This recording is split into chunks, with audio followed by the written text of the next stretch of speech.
안녕하세요. 필름앤 페스티벌의 황동미입니다.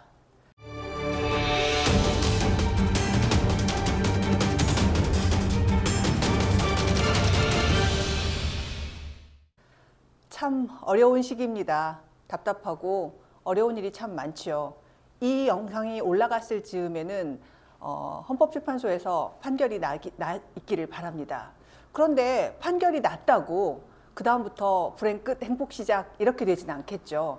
아시다시피 지금 우리나라에 생각보다 많은 어려움들, 특히 어떤 진영적 사고 이런 거에 꽉 막혀서 나 아니면 다 틀렸어, 다른 게 아니고 틀린 거야 라고 생각하는 사람들이 참 많습니다. 그런 상황에서 과연 우리가 이전처럼 다양성을 인정하고 나와 다른 사람들의 존재를 인정하며 살아가는 그런 사회의 모습으로 다시 돌아가려면 얼마나 많은 노력이 필요할까요? 오늘 반공이라고 하는 가치를 지키려고 노력했으나 오히려 반공에 위배되었다고 지적받아서 고초를 겪은 영화에 관한 이야기를 한번 해보려고 합니다. 한 영화에 제목이 2개가 있습니다. 그리고 그 영화는 원래 반공 영화로 기획되어서 사람들에게 반공의 가치 이런 것들을 널리 알리려고 했는데 오히려 반공법으로 엮여서 감독은 우리나라에서 최초로 구속되는 그런 사례가 되는 아주 어려움을 겪은 영화가 있습니다. 1965년에 이만희 감독이 만든 영화가 7인의 여포로라고 하는 영화가 있었어요. 혹시 이만희 감독님 아시는 분이 계실지도 한국 영화 역사에 관심 있는 분들이 많으면 아실 수도 있는데 아마 알기 어려운 굉장히 조금 오래된 예전의 감독님이시죠. 그러나 굉장히 유명하고 또 재능이 있던 감독님입니다. 그분의 따님이 전에도 한번 제가 말씀드렸던 그 여자 배우 60대가 넘었지만 여전히 카리스마와 미모와 굉장한 매력을 보유하고 있는 이혜영이라고 하는 여자 배우이기도 하지요. 어쨌든 이 이만희 감독은 뭘로 유명하냐면요. 만추라고 하는 영화로 굉장히 유명합니다.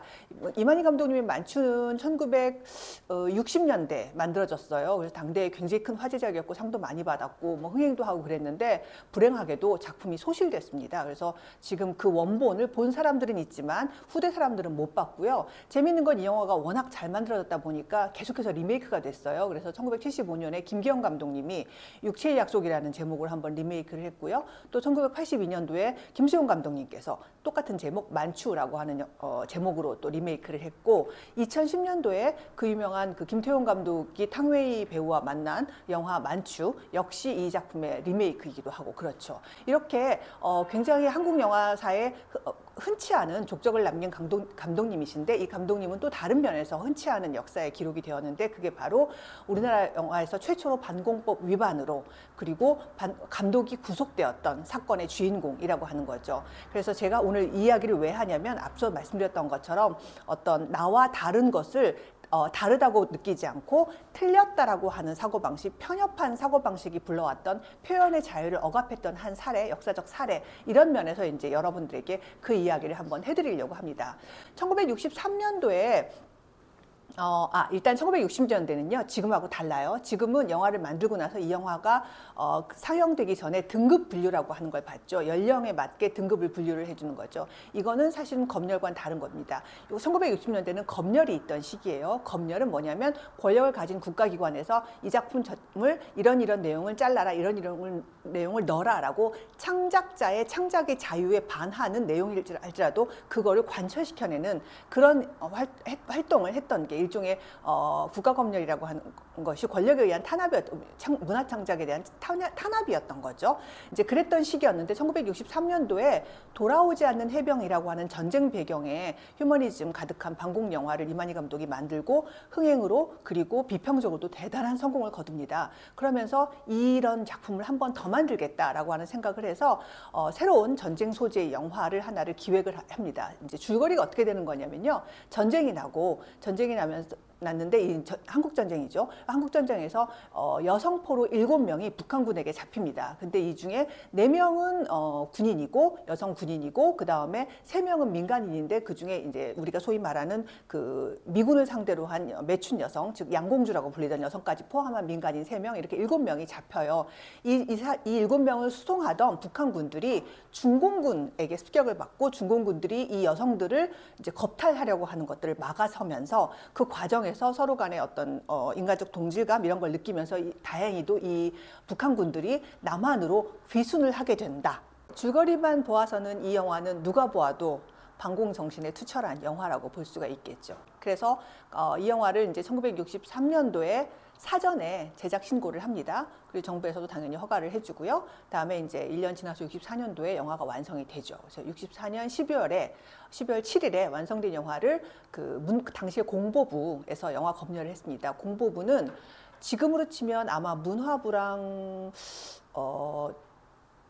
정부 홍보 관련 기능 이런 것들이 이제 한꺼번에 합쳐진 지금의 문화부의 전신 정도라고 보실 수가 있을 것 같아요. 또 공보부에서 검열을 했는데 완성된 본편 검열을 접수를 해서 12월 한 7일, 8일 요 사이에서 공보부 내에서 서류를 보면은 뭐 이상 없다라고 하고 이제 상영 허가를 내는데 무조건 상영 허가는 아니었고 한 몇 군데 정도 수정을 하라고 합니다. 장면 하나, 대사 3개 정도 이제 하라고 이야기를 하는데 이 정도의 검열은 당시로서는 굉장히 통상적인 수준의 검열이었다고 합니다.